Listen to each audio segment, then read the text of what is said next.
Hello दोस्तों, मैं नयन चौहान मेरे यूट्यूब चैनल पे आप सभी का स्वागत करते हैं। आज हम मैथ्स के प्रश्नों को हल करेंगे और मात्र 1 से 2 सेकंड में प्रश्नों को उड़ा देंगे। ज़्यादा से ज़्यादा 2 सेकंड से ज़्यादा नहीं लगे। आइए हम प्रश्न की ओर चलते हैं।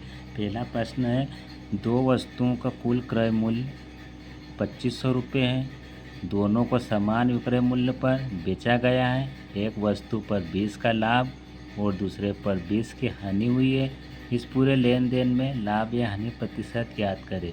इस प्रकार के प्रश्नों को मात्र 1 से 2 सेकंड में हल कर देंगे। आइए हम इसे हल करते हैं। इसकी ट्रिक क्या बोलती है, जब दोनों प्रतिशत समान हो, एक 20% के लाभ पर और एक 20% की हानि पर।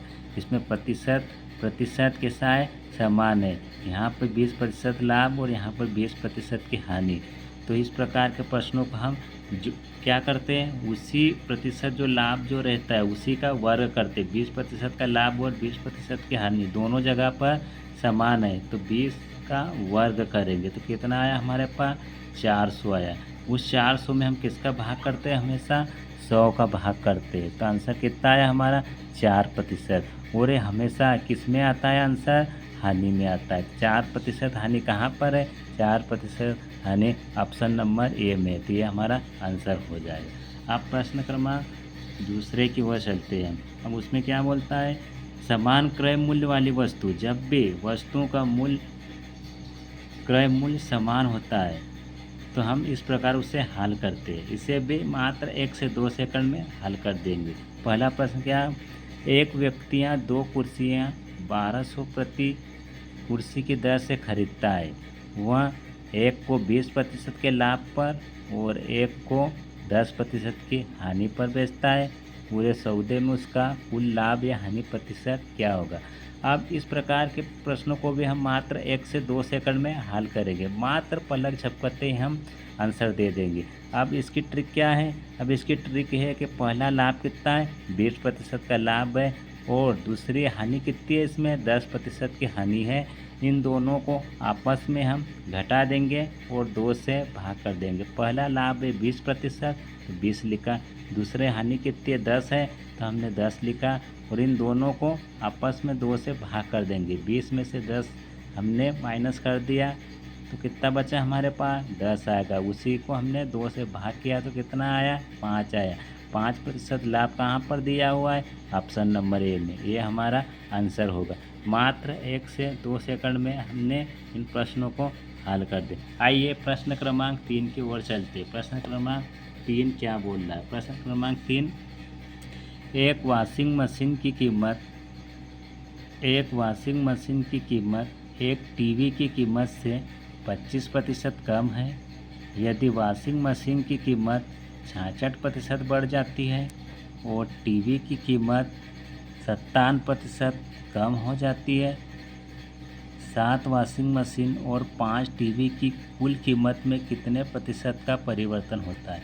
हमें ये बताना कि 5 टीवी की कुल कीमत और 7 वाशिंग मशीन की कुल कीमत में कितने प्रतिशत परिवर्तन। मात्र इसे भी हम 1 से 2 सेकंड में हल कर देंगे। 1 से 2 सेकंड बहुत हो गए, 2 सेकंड में हम इसका आंसर दे देंगे। अब कैसे देंगे, हमें इसमें यह देखना है कि जो दोनों प्रतिशत है कौन सी संख्या से कट रहा है। अब यहाँ पर हमने देखा है कि वॉशिंग मशीन की कीमत कितने प्रतिशत बढ़ रही, 66% बढ़ रही। और टीवी की कीमत कितने प्रतिशत कम हो रही है, 57% कम हो रही। हमें इन दोनों प्रतिशत को ऐसी संख्या सोचना है कि जो 66 भी कट जाए और 57 भी कट जाए। ऐसी कौन सी संख्या है जो 66 को भी काट रही है और 57 को भी काट रही है। तो ऐसे एकमात्र संख्या 3 है। 3 में 66 का भाग भी जा रहा है और 57 का भी भाग जा रहा।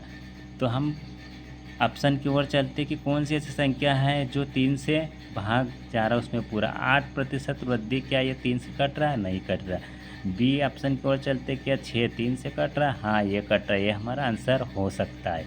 अब सी की ओर चलते, 7% कमी, क्या ये 7 से 3 से कट रहा है, नहीं कट रहा, तो ये हमारा आंसर नहीं। अगला डी देख लेते हैं, 1% की कमी, क्या है 3 से कट रहा है, नहीं कट रहा है। तो एकमात्र ऑप्शन 6 जो हमारा 3 से कट रहा।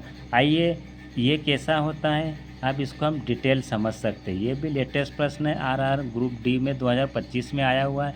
अब वॉशिंग मशीन की कीमत कितनी 25% कम है टीवी की कीमत से, तो 25% की फ्रैक्शन वैल्यू क्या होती है, 1/4 होती है। तब वॉशिंग मशीन कितनी आ जाएगी, 3 आ जाएगी। 4 में से 1 हमने घटा दिया, 4 में से 1 घटा दिया, कितना आया, 3 आया। अब टीवी की कीमत कितनी है, 4 है, तो 4 है। अब उसने ये पूछा कि तीन कीमत आ गई किसकी, वॉशिंग मशीन की, वो टीवी की कीमत कितनी आ गई, 4 कीमत है। अब 7 वॉशिंग मशीन है तो हमने यहाँ पर 7 लिख दिया। वो टीवी कितने, 5 टीवी की कुल कीमत है।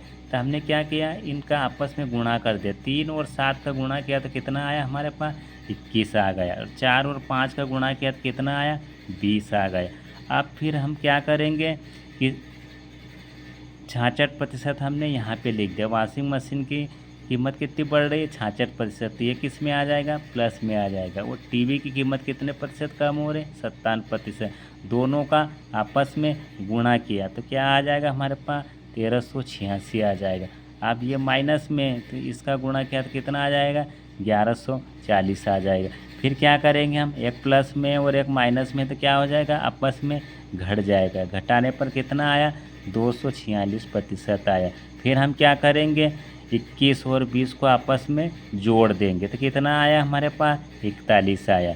अब 41 आया और 246% है। अब इसको आपस में काट देंगे तो कितनी बार कट रहा है, 6 बार कट रहा है। तो ये 6 हमारा आंसर होगा। पर हमें इतना करने की ज़रूरत ही नहीं है। जब 1 से 2 सेकंड में हमारा आंसर आ रहा तो हमें इतना करने की ज़रूरत नहीं है। ये डिटेल हमने बता दिया। इस प्रकार के प्रश्नों को हम इस प्रकार करते हैं। ये केवल वॉशिंग मशीन वाले उसी में लागू होते हैं। ऐसा नहीं है कि हर प्रश्न पे ये ट्रिक लागू होती है। ये केवल उन्हीं बच्चों के लिए है जिनका बेसिक अच्छा है। ये 5 से 10 नंबर तक बढ़ा सकते, सभी प्रश्नों पर ये लागू नहीं होते। आइए हम अगले प्रश्न की ओर चलते हैं। अगला प्रश्न क्या है, अगला प्रश्न भी है, एक वॉशिंग मशीन का मूल्य एक टीवी के मूल्य से 40% कम है।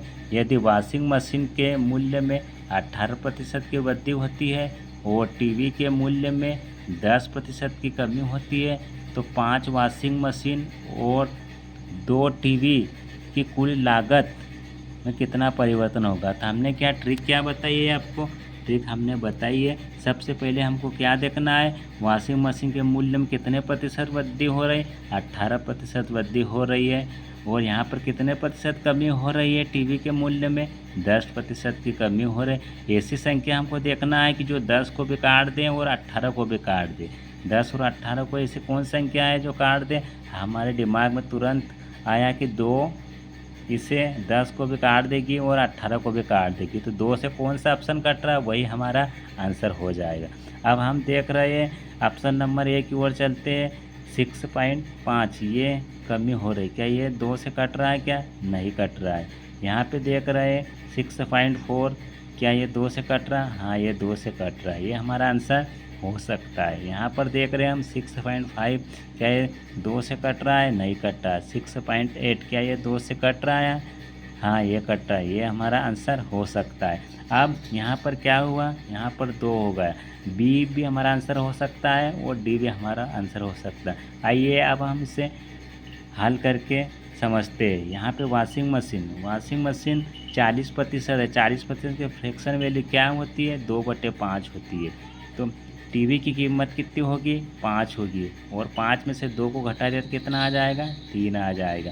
अब यहाँ पर कितना है, कितने प्रतिशत लाभ पर बेच रहा है, 10%। और एक को कितने पे लाभ पे बेच रहा है, 18%। तो यहाँ पे क्या दिया हुआ हमारे पास, 5 वॉशिंग मशीन, तो 5 हमने लिख दिया। और टीवी कितनी दी है हमारे पास, 2 दी। अब 5 को आपस में 5 से काट दिया, तो अनुपात क्या बन गया हमारे पास, 3:2 बन गया। अब एक को 18% के लाभ पर बेच रहा है और एक को 10% की कमी पे। अब हमें इन दोनों का आपस में गुणा करना है। कौन सी संख्या बड़ी हो रही, प्लस वाली बड़ी हो रही कि माइनस वाली बड़ी रही। अगर माइनस वाली बड़ी है तो हमारा आंसर माइनस वाला होगा, अगर प्लस वाली बड़ी हो तो हमारा आंसर प्लस वाला। तो 18 या कितना हो रहा हमारे पास, 54 हो रहा। तो इधर कितना हो रहा, 20 हो रहा। तो ये कौन सा ऑप्शन हो जाएगा हमारा, ऑप्शन नंबर डी, 6.8। क्योंकि वॉशिंग मशीन वाला ये हमारा आंसर बड़ा आ रहा, तो ये हमारा आंसर हो जाएगा। ओके, अगर वीडियो अच्छी लगी हो तो चैनल को लाइक करें, सब्सक्राइब करें और कमेंट करें और अपने दोस्तों को भी शेयर करें।